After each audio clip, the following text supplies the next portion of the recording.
All right, y'all, welcome back. So it's about 75 degrees today. The sun's shining. There's zero wind blowing. It was such a nice day. We had to get out here and do some fishing. So we brought our little John boat down to our local river. And the plan today is we're going to try to catch us some smaller catfish in the 3 to 5 pound range, something we can take home and fry up. So we're going to show you guys how we catch them, and hopefully later today show you how we fry them up. So there's a spot down the river a couple miles I think we can catch a few. We'll see you guys when we get down there.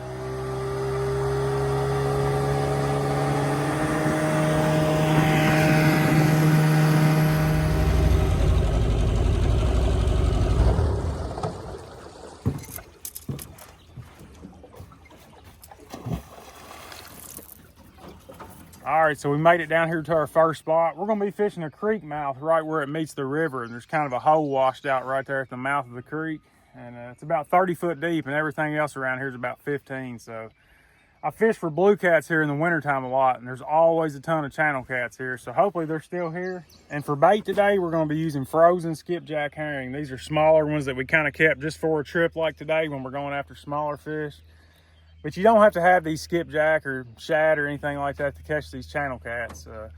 You know, any type of legal bait fish is going to be good, bluegill, stuff like that, or even stuff from the grocery store like chicken liver, shrimp, you know, chicken breast. Those are all good options for channel cats. They're not real picky. So we're going to get some of this cut up and get baited up here. I like to use bass tackle when I'm fishing for the smaller catfish, but we got quite a bit of current today. We're going to be throwing 4 to 6 ounces of lead, so we don't want to be throwing that with bass tackle. So we went ahead and brought a little heavier rod.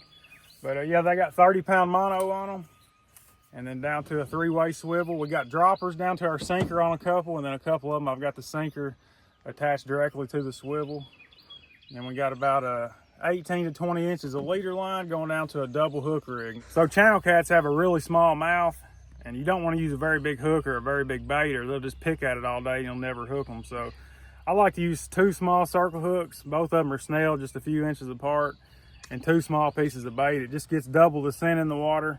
Makes a pretty big difference in my opinion. I think it's worth doing, and it don't take much longer to do it. So if you want to learn how to tie that rig up, I got a video just about that rig, and I'll put a link to it in the description. But let's get these baits out and see if we can catch a few here. I'm kind of excited. I haven't actually went out and tried to target these smaller fish in a while, and I'm kind of excited about it.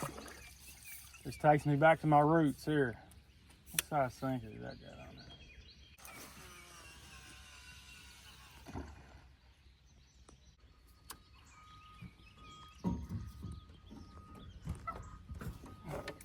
there? All right, there we go. We got our baits out. We'll give it 30 minutes, see if there's anything here.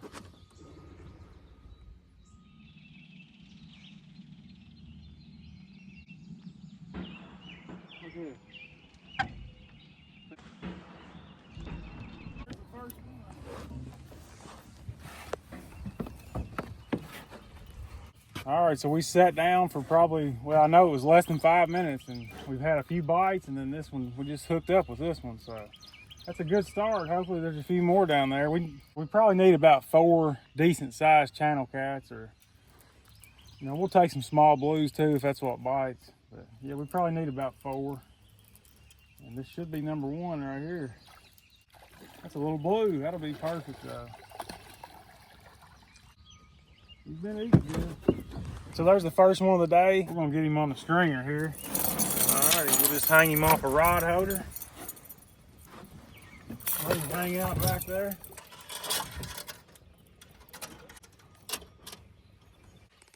All right, now we wait on the next one.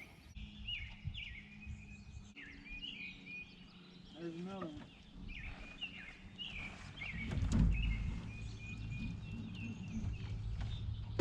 Got him. All right, so that's another one on the same rod just a couple minutes later.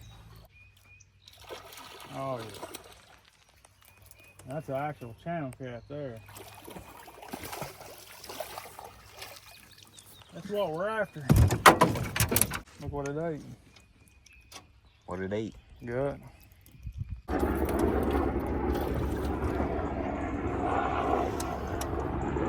So we caught both those fish on the same rod, actually on the same hook. And this top hook had guts on it. Everything else has got chunks on it. And that's what we caught both fish on so far, as the guts. And you know, that kind of makes sense to me because you know, that's where the organ meats and stuff are, and they have more nutrients than the rest of the fish. So that's what the fish are after, you know. They're not eating for pleasure, you know. They're eating instincts, you know, whatever nutrients they need at the time. So that's why it's important to always use different baits, have a couple options with you. But we're gonna throw these out there. We got a gut on the top and bottom hook now, and if we start catching more fish on this one, we'll know for sure that's the bait we need to be using, and we'll switch to guts on everything. I don't know why they just don't put blues in there, but I guess there's some kind of reason. Oh, there we go. Come get him. That's yours there. Catch it. All right, Landon's gonna get this one.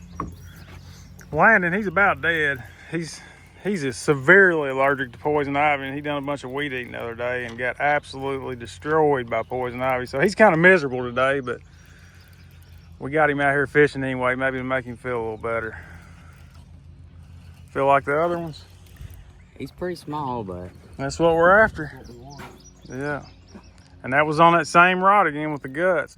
Yeah, a little blue. All right, we get one more, we'll go fishing for big fish. Watch that thing slinging them hooks around. That's the one problem with using two hooks.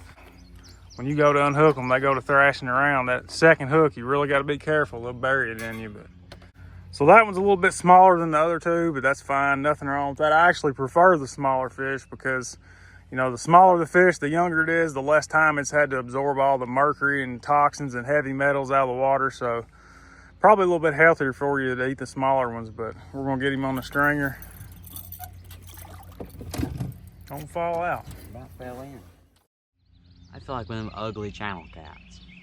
You feel like one? Mm-hmm. Look like one too. What?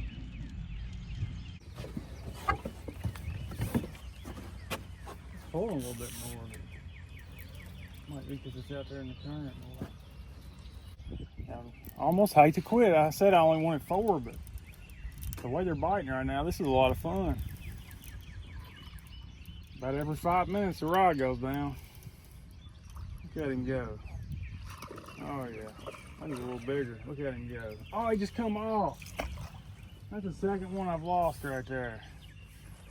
That's all right. The way they're biting, we'll catch us another one pretty quick.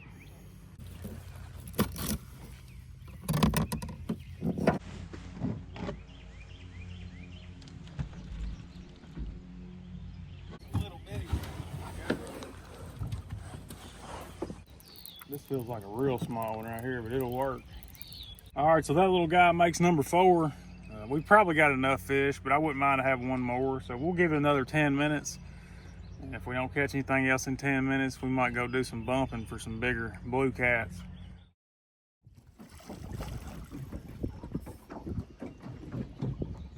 All right, so we got 4 fish on the stringer, so we're gonna go ahead and change things up. We're gonna find us some deeper water, put some bigger baits on, and do some drifting for some blue cats.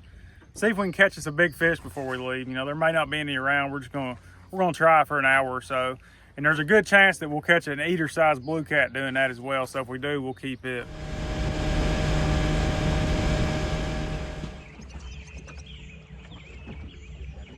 Yeah, about 30 minutes.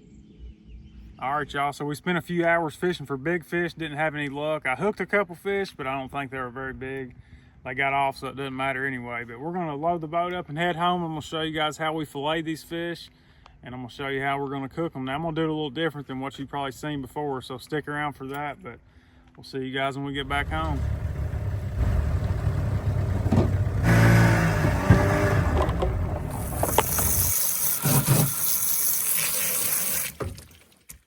All right, y'all, so we're gonna do a little fish filleting out here tonight, I guess. I'm about wore out, but I wanna get these filleted tonight, and then we'll go ahead and worry about frying them up tomorrow night for supper. But I'm not a pro at doing this just because I don't do it enough, but I can get the job done. I'll show you guys how I do it.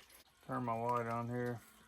So I just feel for where those ribs kind of stop, like right in there. That's where they stop, and I'll come in right behind it, make one straight cut down to the backbone, and then turn my knife. And you know, this knife's probably gonna be a little too small. That knife's sharper, but I don't think it's gonna be long enough. So we're gonna get this bigger knife. And yeah, go straight down to the backbone, and then just turn the knife out. Stay right along the bones there until you get to the tail. and then cut the skin off. I'm sure most of you guys know about that. Now I accidentally cut the tail. I usually leave it attached. It makes it easier to cut the skin off, but we'll get it done here anyway. We'll just get that knife right under it. And you need a good sharp knife. That's the main thing when you're filleting fish. If you got a dull knife, you're just gonna make a mess. And this knife's really not as sharp as it should be, but we're gonna make it work. And there you go. And I'll come in before I cook them and trim off some of that red meat. Now on the bigger fish, you'll have some meat up here in the back of the head, but on a fish this small, it's not worth messing with in my opinion. So we'll just get right along the backbone there. And kind of like filleting a bluegill or something is what I do along these ribs. And then we'll get the skin off that piece. And that's a pretty clean fish right there. There's really nothing left. Now, if it was a bigger fish, you could get some belly meat, and like I said, the meat in the back of the head, but on a fish that small, that's about all there is, really.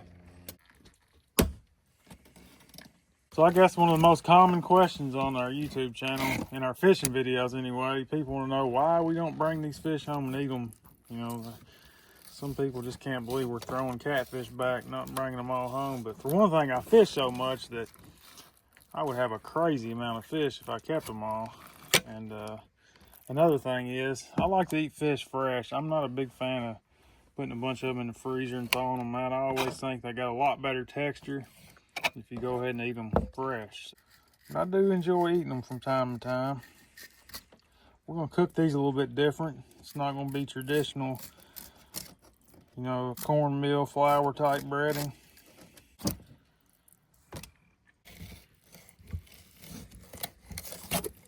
We ended up with a half-gallon freezer bag, pretty much full off those 4 little catfish, so I'm pretty happy with that. But yeah, we'll get these things cleaned up, and we're gonna fry them up tomorrow night, so we'll see you guys then. All right, so it's supper time. We're starting to get hungry. We're about to fry this fish up. We're gonna show you guys how we're gonna do it, and I've never actually done it this way before, so it might get kind of interesting, but I've made videos in the past, you know, showing how I cooked fish using like traditional flour and cornmeal for a breading and frying it in vegetable seed oils, but I've kind of got away from eating those kind of things lately. So we're going to be using some avocado oil to fry it in, and we're going to be breading our fish in what they call pork panko. You can get this stuff at Walmart, but basically they call it pork panko. It's just ground up pork rinds is all it is. I've never tried it as a breading before, but I've heard it taste just like cornmeal or anything else after you fry it. So we're going to give it a shot, see how it turns out. And we're just going to be using the iron skillet here with about a 1/2 inch of this avocado oil in it. So we'll go ahead and get that heating up here. It don't look like our skillet's very level. We'll have to work on that some. 2x4 maybe.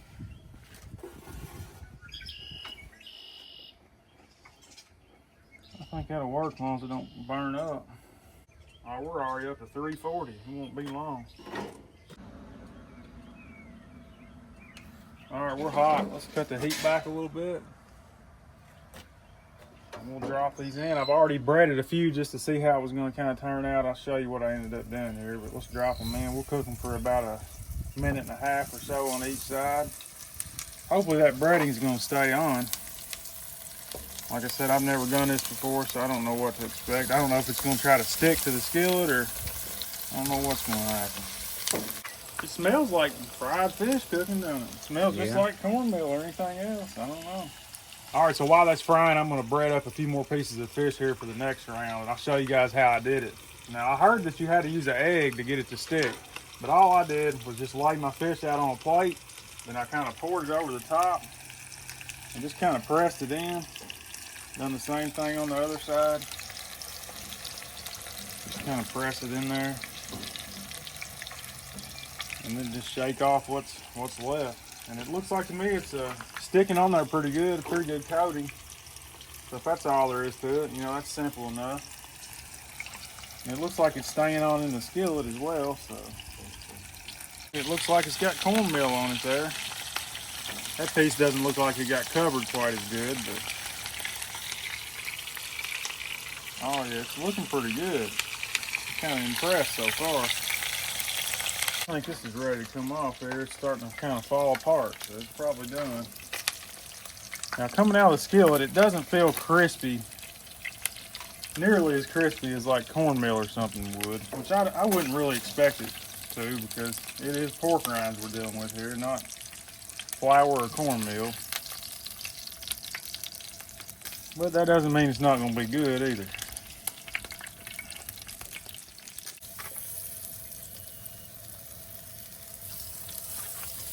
I just dipped my finger in there and that didn't feel too good.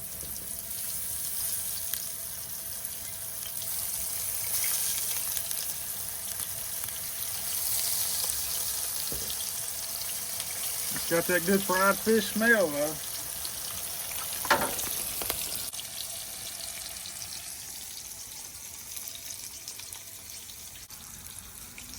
Man, I get like a French fry taste. That ain't a bad thing. Oh, look at that. Yeah, I think we did better the second time.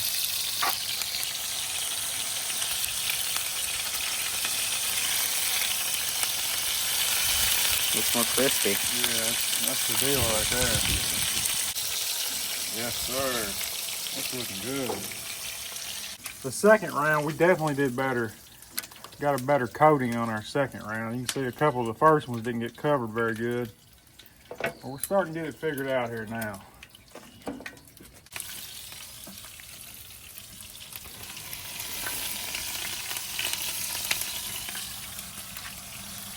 All right, so we got all these fresh. Oh, fresh. All right, so we got them all fried up here, and overall, I think they turned out really good. A few of them didn't get coated very well. I think next time I do it, I might try rolling some of them in an egg, see if that improves it any. But I'm not gonna lie, I've already been tasting some of it here, and it's really good. It's even got a crunch to it, just like fried fish should, and it doesn't taste anything like pork rinds. I'll try another piece here. I made me some homemade tartar sauce here. That's just mayonnaise, mustard, a little bit of onion, a little bit of dill relish, and I just squeezed a lime in it all with some salt, and that's really good tartar sauce. Better than anything that you'll find at the store, in my opinion. But yeah, this is really good stuff. It's got that crunch to it, just like it should. It's not hardly as crispy as, say, cornmeal and flour, but the taste is there. It's really good. Yeah, I'm gonna be trying this some more. Only problem now is I don't think we're gonna have near enough fish. We probably should have caught 6 or 7 of them catfish instead of 4, but we'll make do. All right, we're gonna let Landon try a piece here. He hasn't tried any yet, so we'll get his reaction here, see what he thinks about it. He's kind of a picky eater, but I think he's gonna like it. It's pretty good stuff. What do you think? Compared Really good. to the other way. It's probably just as good as the other one. Yeah, it tastes really good. All right, so I think this turned out really good. I'm kind of impressed. And if you guys are trying to cut out some of the grains and the seed oils and that kind of thing, give it a shot. I think you'll like it. And I'm about to starve to death looking at it here, my mouth's watering. So we're gonna go enjoy it. But thank you all for watching. God bless. We'll see you next time.